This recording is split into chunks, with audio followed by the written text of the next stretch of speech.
Buonasera a tutti, bentornati con questo nostro appuntamento, insomma, di recente un po' irregolare con Liberi Oltre Confine. Oggi abbiamo con noi, ed è un grande piacere, Scott Lincicome, che è un fellow del Cato Institute, inoltre insegna alla Law School della Duke University, ha quindi un background giuridico importante, ma si è occupato soprattutto durante anche il periodo della pandemia di trade policy, di politica commerciale, e ha ragionato in un modo un po' diverso, un po' dissonante rispetto a quanto leggiamo spesso sui giornali italiani, per esempio, di quello che sta accadendo con le supply chain globali. Quindi adesso lo salutiamo e passiamo ovviamente all'inglese. Scott, thank you so much for being with us. Oh, my pleasure. Thanks for having me. So you worked a lot on a global supply chain with COVID, in this pandemic situation. Right. The standard view of, I would say, basically everybody really in the public arena was, this thing is going to be collapsing. Globalization will basically come down. A business won't be able to adapt.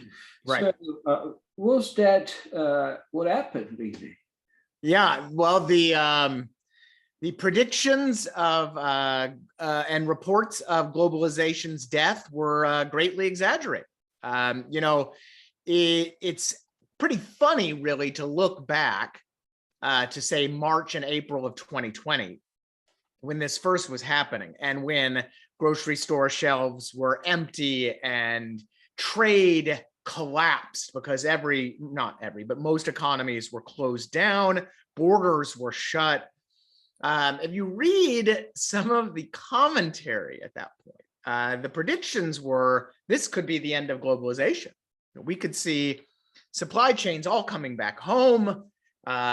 We need the government to step in to boost the production of the domestic production of cleaning supplies and pharmaceuticals, and this was not only in the United States. It was actually, among a lot of countries around the world.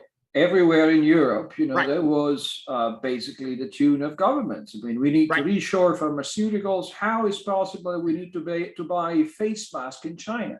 Right, and the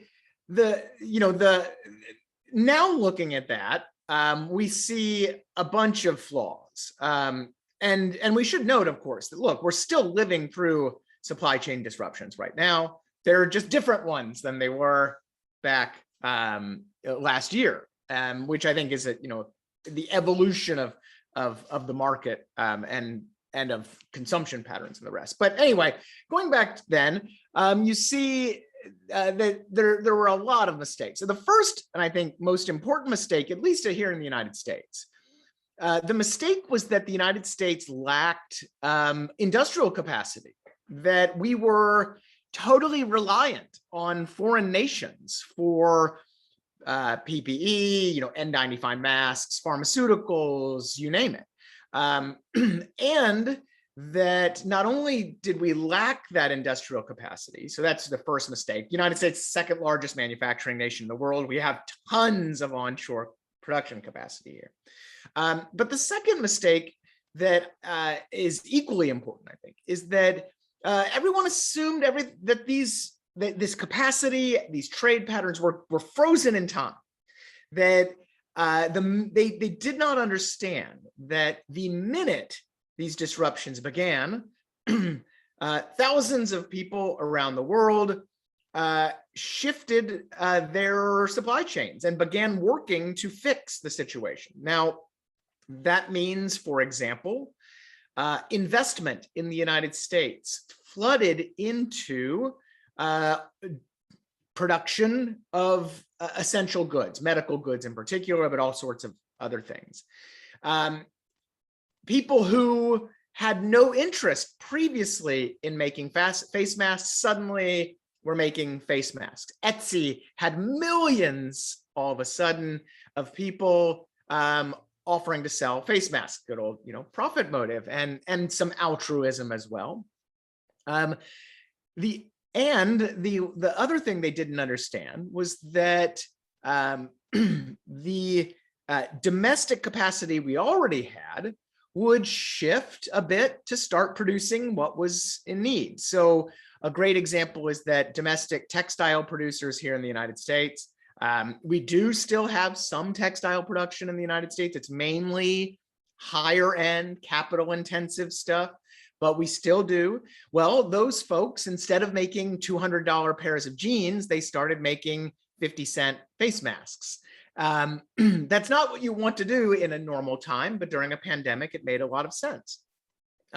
You also saw people getting into the ventilators market and hand sanitizers. I mean, right, everybody, hand sanitizer, brewers, yeah, distillers were, instead of making vodka, they started making hand sanitizer. So all of this was happening. So that was the second big mistake.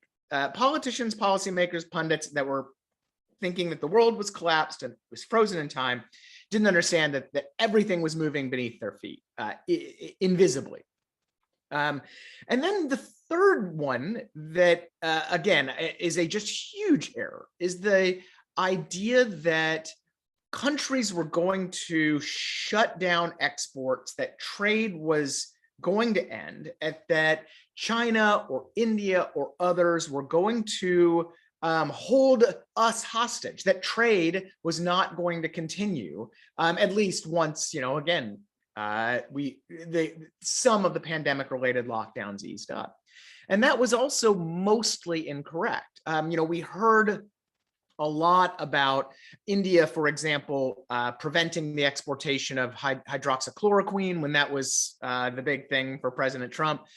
And there were certainly some of that. The Europeans, for example, did restrict some exports, but overall, trade in medical goods, trade in these essential goods, ramped right back up after the brief shutdown. And by, say, August or so of 2020,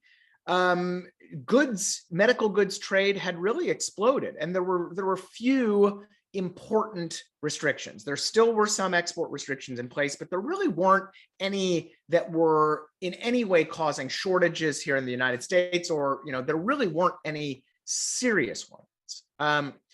So similarly, those global supply chains, those global networks of individuals, goods, and services. We always think about global supply chains being just goods, right?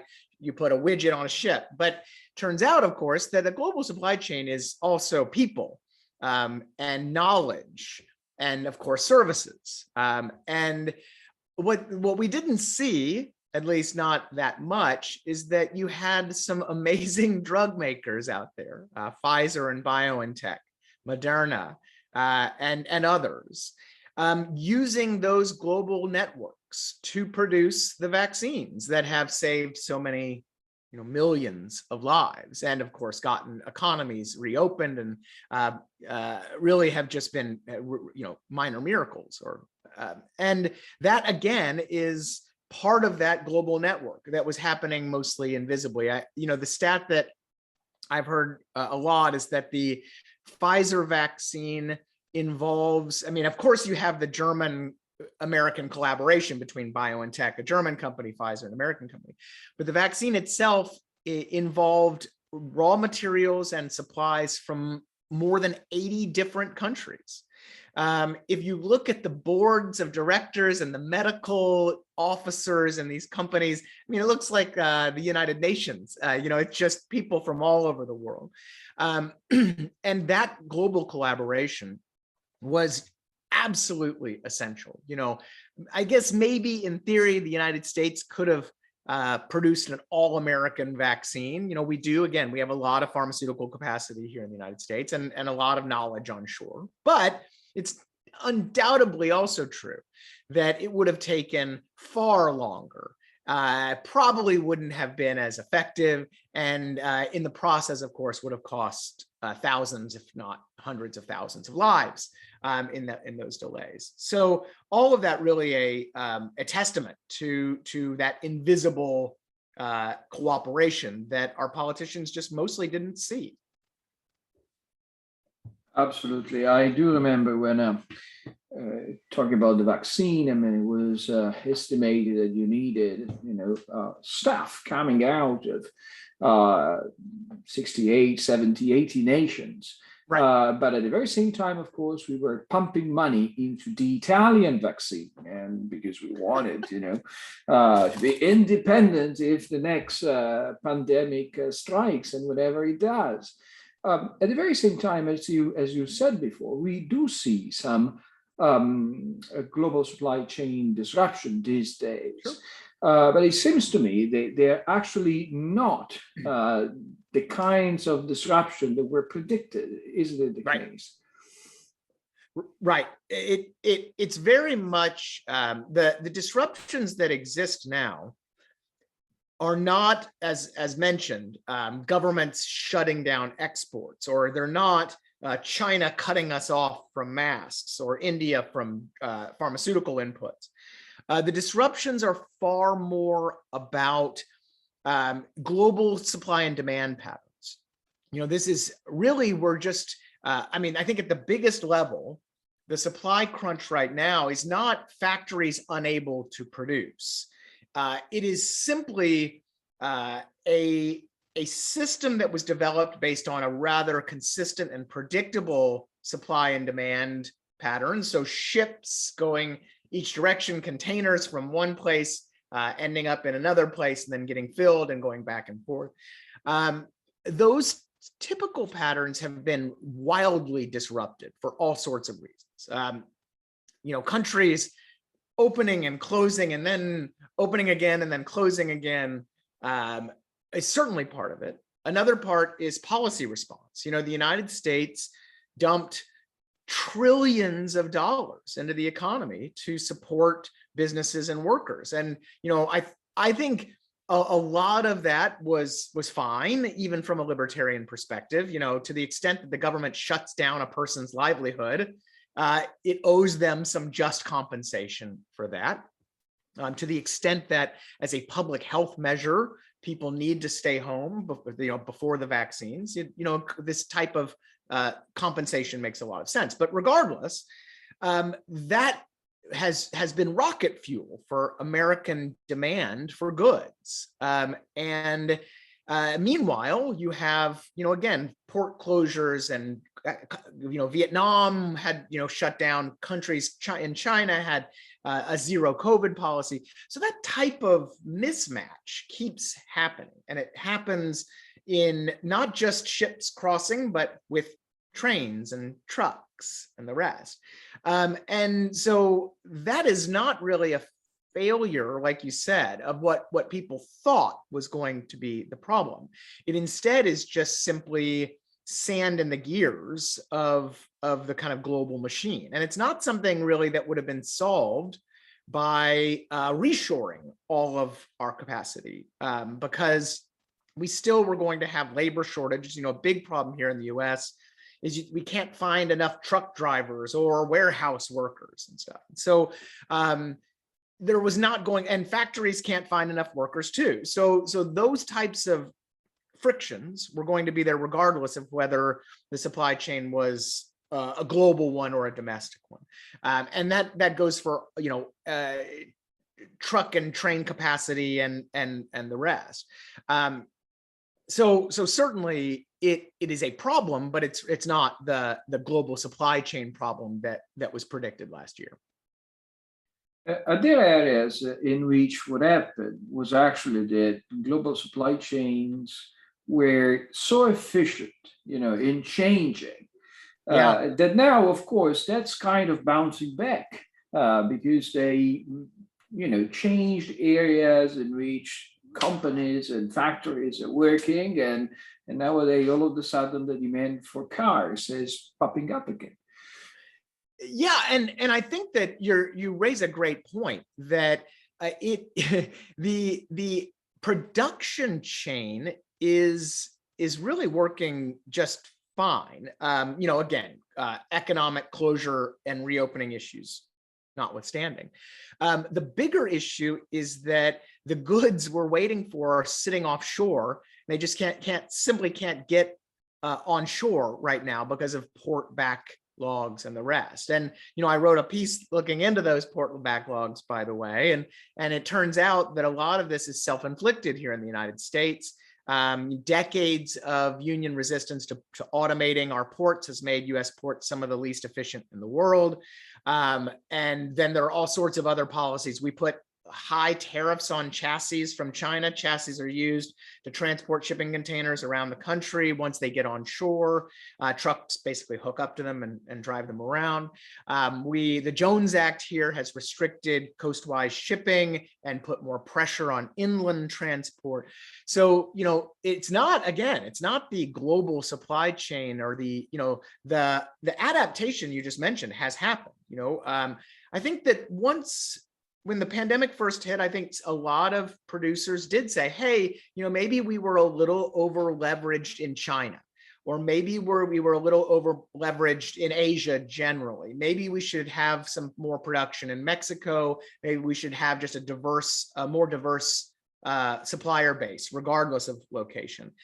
So that was all underway immediately, and a lot of it is completed. I think you're only seeing that process continue for the really capital intensive things like semiconductors, right? A semiconductor fab, you can't just, resource that. It's gonna take a lot. But outside of those really capital intensive areas, the adjustment has occurred. We're just still hitting bottlenecks in transportation. And again, some of that, unfortunately, due to our own policy failures here. So since you touched upon the point, what are the most relevant of these policy failures in the United States, but also in the West, generally speaking? Because, it seems to me that everybody in Europe and of course, lots of people in the US too, have strongly criticized Donald Trump. But when it comes to policies, right. Actually, what we did was not that different. And the general attitude of our ruling classes, is basically attuned pretty much to the same message that he was so effective in making popular across the board. So, we need to reshore industrial capacity. We cannot be dependent, quote unquote, on the rest of the world. We need to have some sort of tariffs on Chinese goods, because if not, China is going to be ruling the universe in the next 20 years, and so on and so forth. Yeah, ironically, it seems that, actually, let me start. The big word last year, and it still continues today, the big word that everyone liked to throw around was resilience, that we had sacrificed our resilience on the altar of efficiency, that we had moved everything offshore just to be a little bit more efficient. We had embraced just-in-time inventory to be more efficient and have lower prices and the rest. But when you dig into what's now causing a lot of the problems, and again, I speak mainly of the United States because that's where I mostly know, but it's a lot of these resiliency policies that are actually causing the current problems, that we would have been better off embracing more efficiency, not less. And so I mentioned the ports. I think the ports and port labor issues are a good example. The over the years, port unions on both of our coasts have actively worked against automation of ports, while also negotiating very strong pro-worker policies that have very high salaries, inflexible work schedules, and the rest. Now, look, those contracts are great for the folks lucky enough to have those contracts, to benefit from them. But in the process of sacrificing efficiency, we now are in a situation where we could really stand to use a far more efficient port system, meaning more quickly getting containers off of ships and onto shore and then getting the ships out of the harbor. We could have really used that efficiency. And yet we don't have it. We needed that flexibility and that quick, rapid adjustment that isn't available. Another good example is that in the NAFTA, the North American Free Trade Agreement, there was a provision to allow Mexican trucking companies to operate in the United States. But the Teamsters here in the United States, among others, actively have opposed that provision for decades, and they've thwarted the imposition of free travel, of free temporary labor. So in other words, Mexican truckers operating on US roads. So that has done, that has now, we were facing some of the impact of that, because Mexico is not having nearly the labor shortage or the trucking demand we are, but the truckers in Mexico, who, by the way, have been found to be as safe and as environmentally, because they have to comply with US regulations anyway, and safety and environmental issues, those truckers can't come here to help alleviate some of the bottlenecks, because they're not simply allowed on US roads, even though NAFTA was supposed to allow for that, because President Trump's USMCA actually further tightened those restrictions. So not only can you not have Mexican trucks helping out at US ports, so for example, taking some cargo from Los Angeles to Dallas, but the other issue is that at the border right now, Mexican trucks show up and they actually have to drop their parcels at the border, at which time an American trucker picks up the parcel and takes it away. So, well, what does that do? It takes, and that's a huge border crossing for trade. Mexico's our, I think, third largest trading partner, maybe second now. Yeah, actually now second, because China has dropped to third. So you have a massive amount of goods trade, and thus a massive amount of trucking labor being used to pick up those parcels instead of just allowing the Mexican truck. So that again creates additional pressure on the US trucking system, which and capacity that we could be using to alleviate these port shortages and the rest. And so when you, and then of course there are the tariffs that President Trump put in place, not just on Chinese imports, which is a difficult thing. We talked about chassis, but there are other tariffs in place that further restrict supply and make adjustment more difficult. But we also, of course, have very high tariffs on steel. So that has caused steel prices to skyrocket. That's adding to inflationary pressures here in the United States. Aluminum, they're lower, but they're still there. That's again contributing to shortages in metals and the rest. And so none of that is helping to unclog the system. It's actually adding additional the way, sand in the gears of sorts. And so the result is those resiliency policies that our politicians have championed are actually causing some of the problems right now.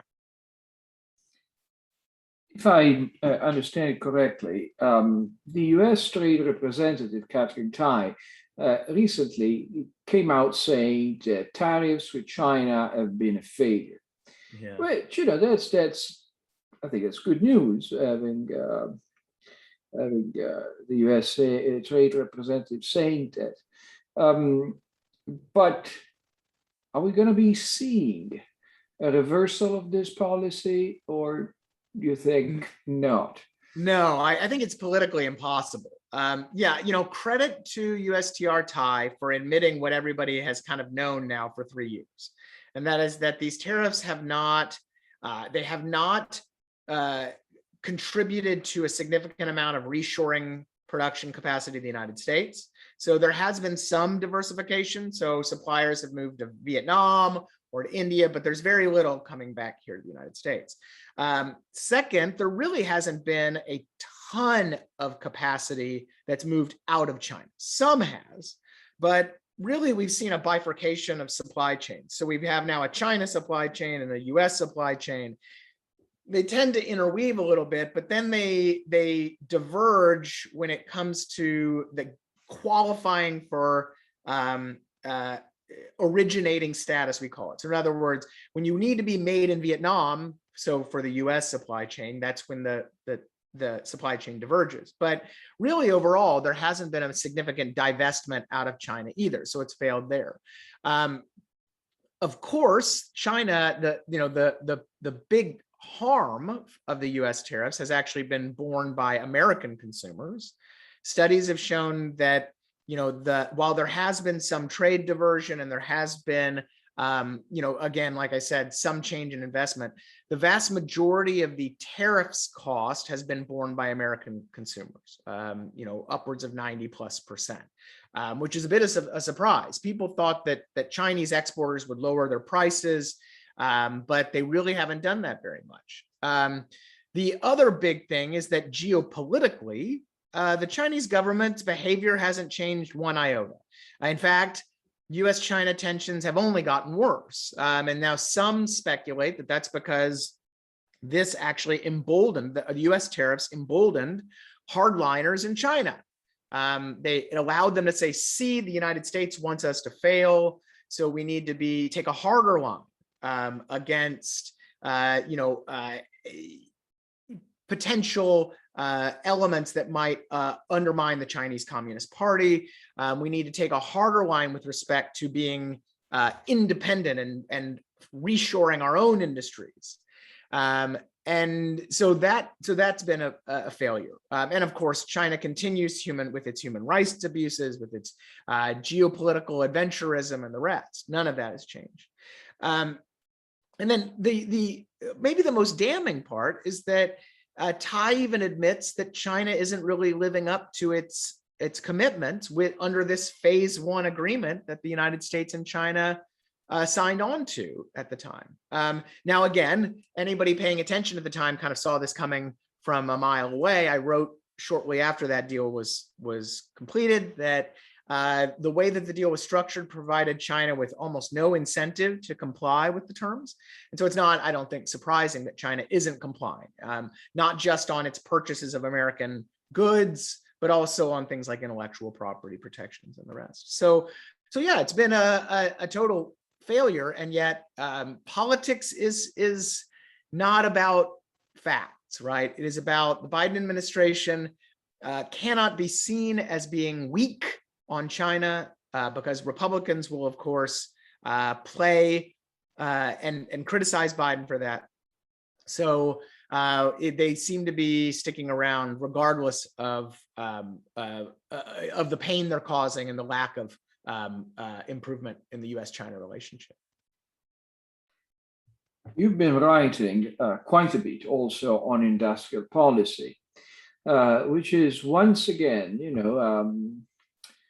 a nice world, actually, in US politics as anywhere else. I mean, of course, we got economists like my favorite living economist, Mariana Mazzucato, who did a lot in somehow pushing this change of attitude in intellectual circle with great success, actually. Yeah. I mean, there are plenty of academic economists nowadays who endorse some kind of industrial policy. But it seems to me that the Trump administration was flirting with a nationalistic industrial policy of sorts.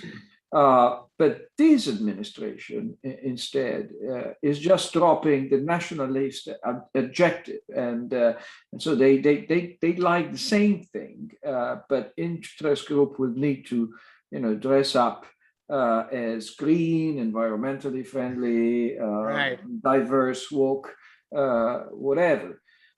So how do you see American industrial policy evolving at the moment? And is it correct, the impression that it's no longer only about the military and big aircrafts, but it's becoming very pervasive? It is, and it's interesting. While the nationalism may have been dropped from the rhetoric, it's not dropped from the policy. The fact is that If you look into the text of the legislation being offered that the Biden administration supports, if you look at the supply chain top to bottom review report that the Biden administration put out, what you'll see is a little lip service to international cooperation, a bit, but in reality, the policies put forth are very nationalist. It is about subsidizing domestic production of essential goods. Now, as you noted, what's essential has changed a bit. Both the Trump administration and the Biden administration agree about some medical goods, but they disagree on other things. Trump liked big, manly things like steel and aluminum and national security. The Biden administration likes green things. It's all environmental. So we're going to have solar panels and batteries and windmills and the rest, and that's all going to be made in America.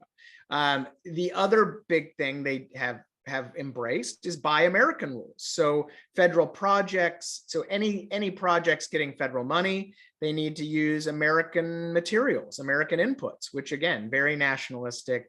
And there's even a little handout to the steel industry there, because there's actually even more onerous provisions for steel.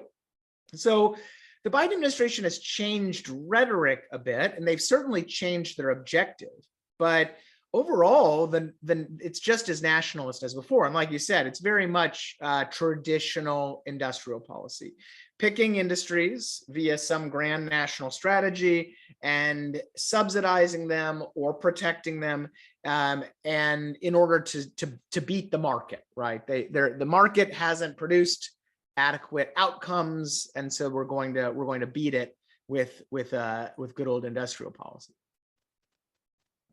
Yeah, one starts to wonder where all of these distortions will bring us. I mean, how much of the market economy is actually left? Well, and speaking of distortions, in the paper that I wrote for Cato that just recently, one of I think the big blind spots for the current US industrial policy push is that they ignore all of the pre-existing policies in place, like Buy American rules, or Davis-Bacon, which is a wage requirements, really a union handout, or a National Environmental Policy Act, which requires these lengthy environmental reviews, allows for a lot of litigation. So they ignore, and there's many other of these kind of pre-existing policies in place that corrupt or delay industrial policy projects. And so if you don't notice those, you could see something on paper and say, aha, this is clearly going to be a success. We're going to, we'll be able to boost this industry. We'll be able to build these roads. But in reality, what happens is these things end up getting bogged down in all of these pre-existing distortions. And in the end, they end up doing even more harm. And that's, I think, a huge blind spot for current industrial policy advocates. They don't notice any of that. They think it's just like the textbook that, we can do this, and then next, we have more R&D in this essential industry, and that's the end of it. And, leaving aside all of the knowledge problem issues and that, if you don't notice, you don't acknowledge the pre-existing distortions, well, then you're just doomed to failure.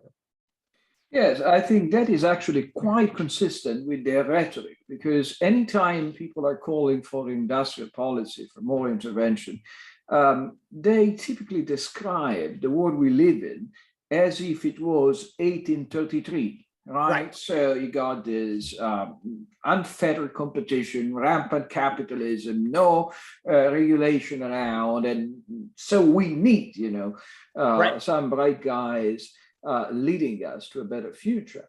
Whereas, of course, I'm talking from a country where public spending is, roughly speaking, 50% of GDP. I mean, in the United States, went up enormously just in the last couple of years. The American public debt is at unprecedented level, and the rule book, I mean, just the amount of legislation which is governing our life is not exactly zero. So we no, it's all, and you're right. It's all very much, the script is very much the same, regardless of where you are, right? That we live in the Wild West, that the free market has failed, that that's all laissez-faire, and we must intervene in the market to fix this clear market failure. Never mind all of the pre-existing distortions that are in place that, for example, might reduce US manufacturing output. A great example here is in the environmental area because of these very onerous environmental rules. And we're not talking about the United States needing to become, adopt China's environmental policies or whatever. We're talking about permitting projects in the United States, for example, in mining and for lithium or some other important element that we need for batteries or solar panels or whatever. Permitting is much slower than Australia, much slower than Canada, and a lot of other developed nations with very good environmental records. And when you don't acknowledge the pre-existing restrictions, government restrictions on economic output in the sectors that you're trying to promote, it's a recipe for very bad things. Scott, I cannot say it was an uplifting conversation. It was a tremendously interesting one. And I think your work in this area is really superb. People that are watching us may find you clearly at the Cato Institute, but this network, Liberi Oltre, is in itself a bottom-up innovating way of trying to increase the outreach for these ideas in Italy. And you're part of something that I find always very interesting, and my favorite commentary newsletter ever, which is the Dispatch. So I would like just you to explain what it is and how our watchers can get and can get it and subscribe to it. I think it's a wonderful project. Sure. So the Dispatch was started by two gentlemen who were right of center, conservative leaning guys, Jonah Goldberg and Steve Hayes. Jonah was with National Review and Steve was with the Weekly Standard. They, during the Trump years, became somewhat disaffected by not just Trump's behavior, but by a lot of the policies as well. Particularly economic nationalism and nativism, and so they were also dissatisfied with the current media environment, with kind of right of center publications becoming too deferential to the Trump administration, and so they started the Dispatch, which was definitely a right of center, so free market leaning worldview, but really trying to also provide straight down the middle reporting as well. So reporting from a right of center viewpoint, but not very distorted, not very political. And I've known Jonah and Steve for several years, having written for their previous publications. And they invited me to write a newsletter called Capitalism, capitalism with an O, meaning kind of like the capital.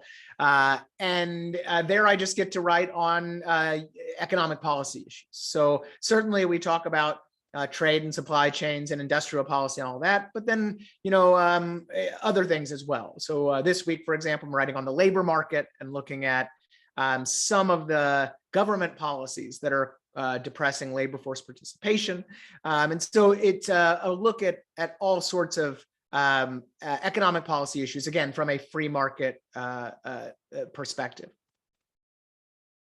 Well, it's really a great newsletter. I mean, I think it is full of interesting content and unbiased reporting. I mean, as unbiased as a human being can be, clearly. Yeah, right.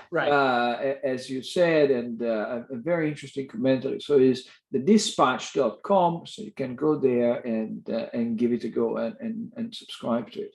Well, Scott, thank you so much for this chat. It was a pleasure to have you with us. Thanks for having me.